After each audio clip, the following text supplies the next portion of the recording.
touchdown Vietnam sa Noi Bai Terminal 2. Ayan, hanapin natin yung immigration. Parang nakalagay dun sa transfer, arrival transfer. Nakalagay dun kanina.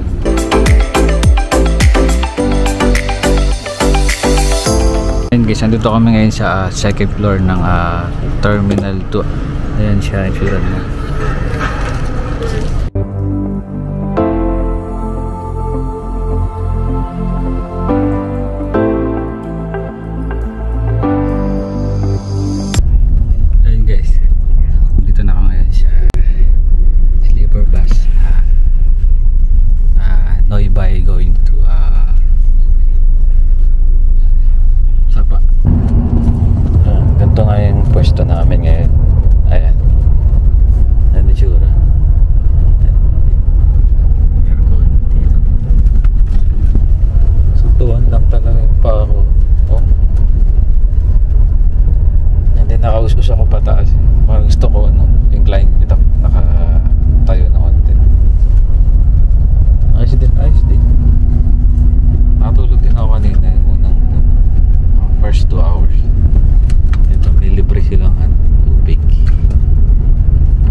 Yan, may kainan pa rin pala rito.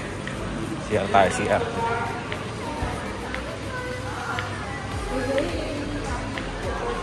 Ito yung pangalawang stopover namin.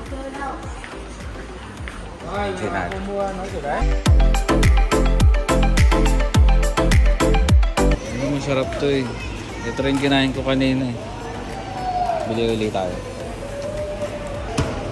How much here? How much? 25.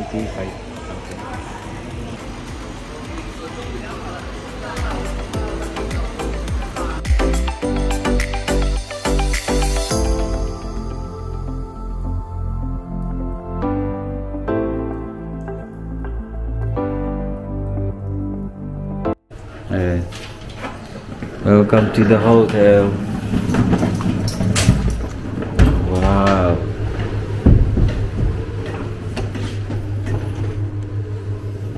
Hey.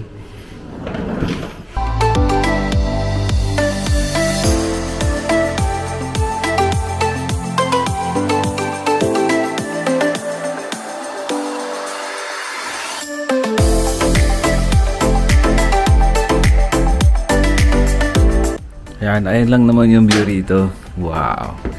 Ito ay magkakape. Okay, ito yung mountain view.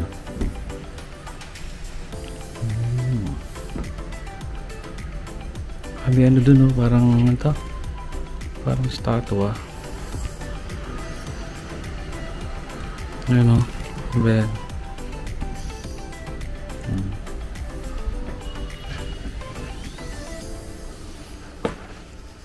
Ayan.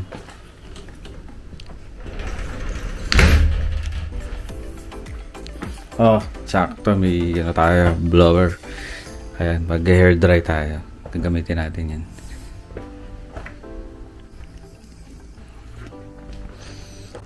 Ayan, nag-aabol tayo ng oras kasi papansipan muna tayo ngayon. Grabe, ang ganda ng view.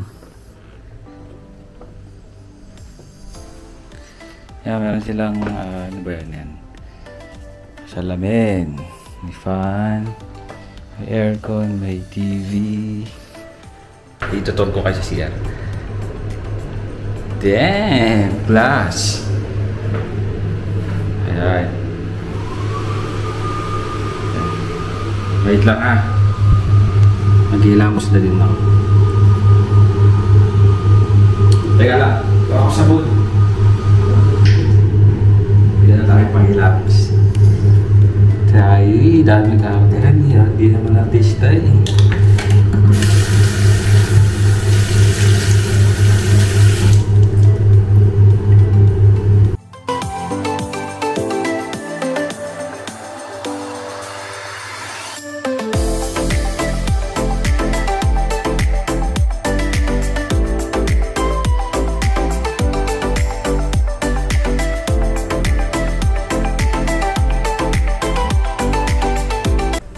Ayan.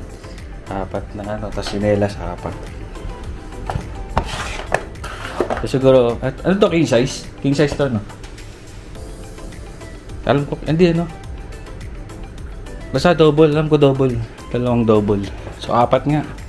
Pang-4 na tao to. Ayan, no? Ang gulo agad, yan. Kakarating lang namin. So, yun. Mamayang gabi magkakape tayo rito. Dito sa labas. So yun guys, i-detail natin yung mga requirement paglalabas ka ng bansa sa Vietnam. So ngayon, ang isa-isa natin yung mga dinala namin o yung dinala kong requirement. First, yung passport. Then, flight ticket, veterinary.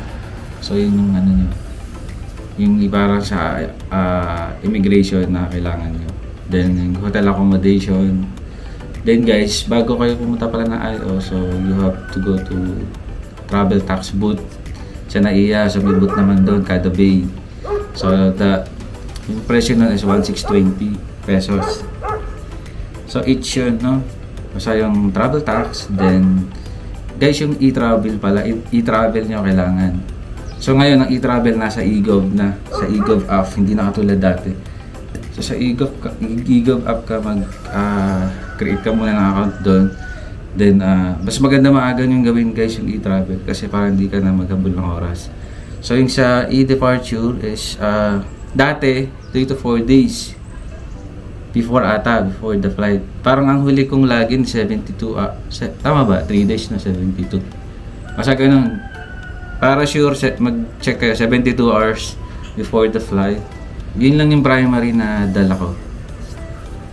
Nga pala, don't forget, this is yung sa akin to yung pinaka lagi kong dala.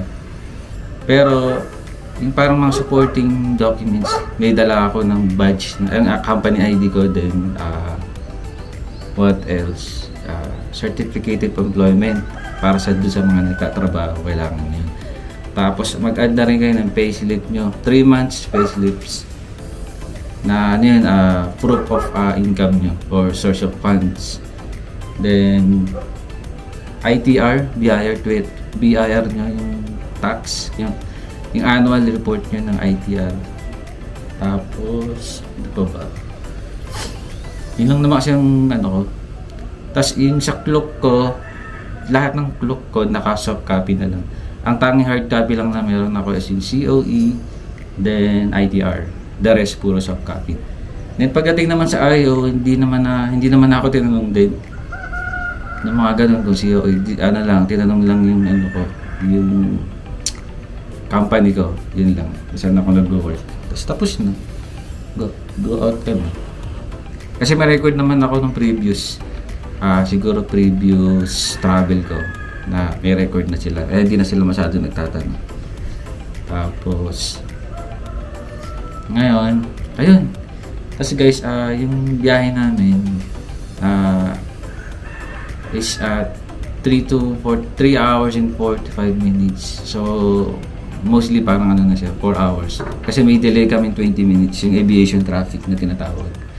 So, di ba merong typhoon kasi panahon na yan, nasa Hong Kong nata yung typhoon. So, may nangyaring ganun, traffic sa airlines. Delay kami ng 20 minutes sa Cebu pa. Then ngayon, i-detail naman natin yung ginastos namin sa ticket. Sa Cebu Pack namin, ticket ay dahil talaga ako sanay magganto. Pero kailangan ko siyang i-detail din, no? Buti lang guys, may listahan ako. Ayan, no? Ayan. Sa file na yan, nandyan yung price. So, sa Cebu Pack natin is wait lang. Yan. Si Cebu Pack, yung ticket namin is 8,000. 8,000 siya. Guys, ano siya, seat sale siya. Kasi ang season ngayon medyo mahal. Medyo mahal talaga ngayon. Pag nag-book ka, kunyari nag-book ka 2 weeks ahead. Kasi August ko to binili, August ko pa pinaili. Feeling ko di mo siya makakuha ng 8, nasa 24k na yung Kahit 1 month ago, 1 month early. Hindi mo siya makukuha ng 8k lang or less than 8k, no? tatalong ka ng ano, 15k pataas.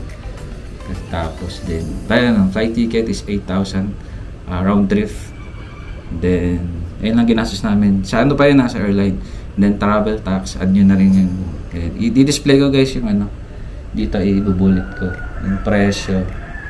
Ayan, then yung hotel, lalagay ko na rin yung hotel namin.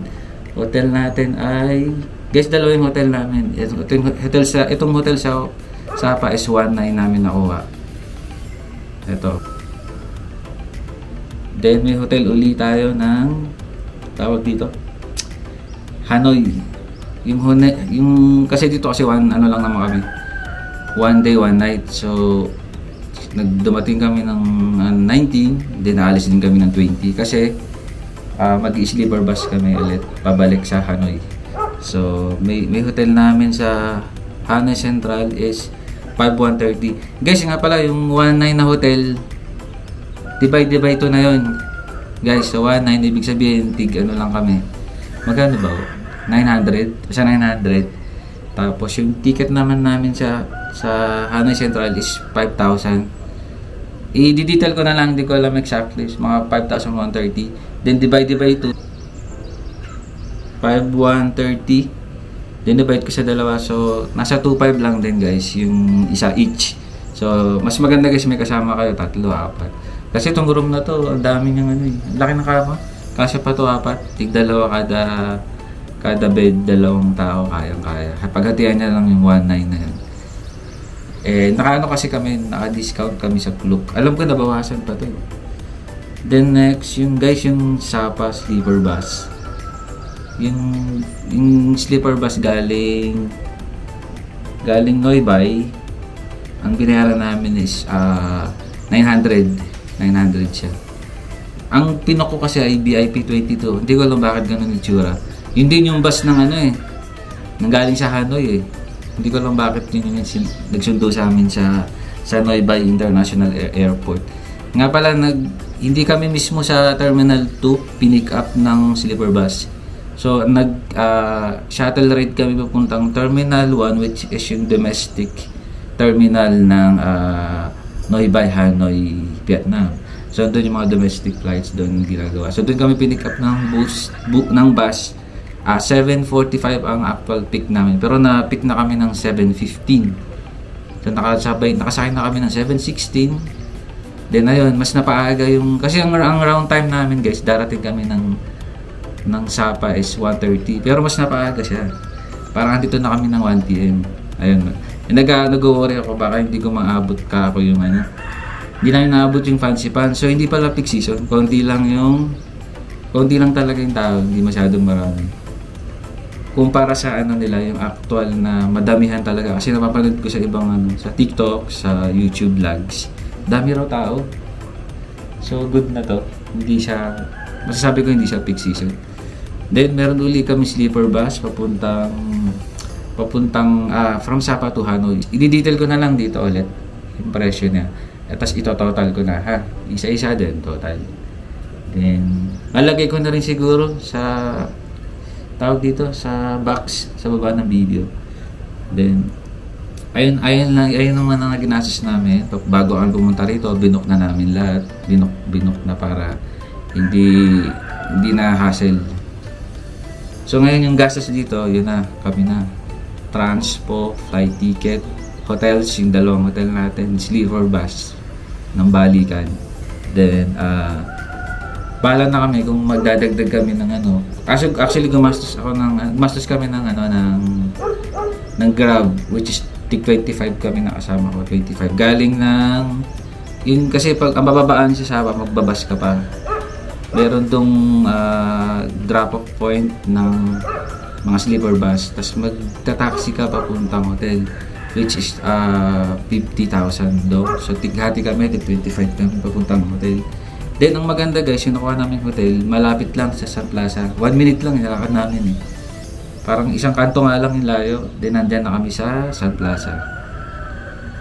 Then ayun, maganda. Ang ganda ng mga sumunod sa alam mo, expectation namin.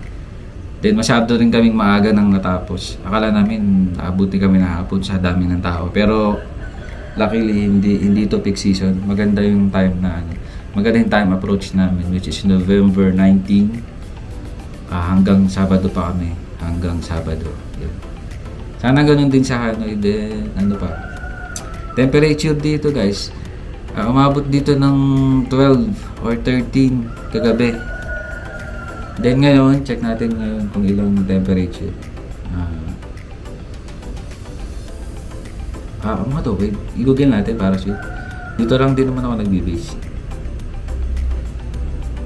Ayan. 21. Pero hindi 21 to. Ang lamig nito. So, hindi siya accurate. Tapos, kagabi talaga guys, mga 12 AM, ang lamig.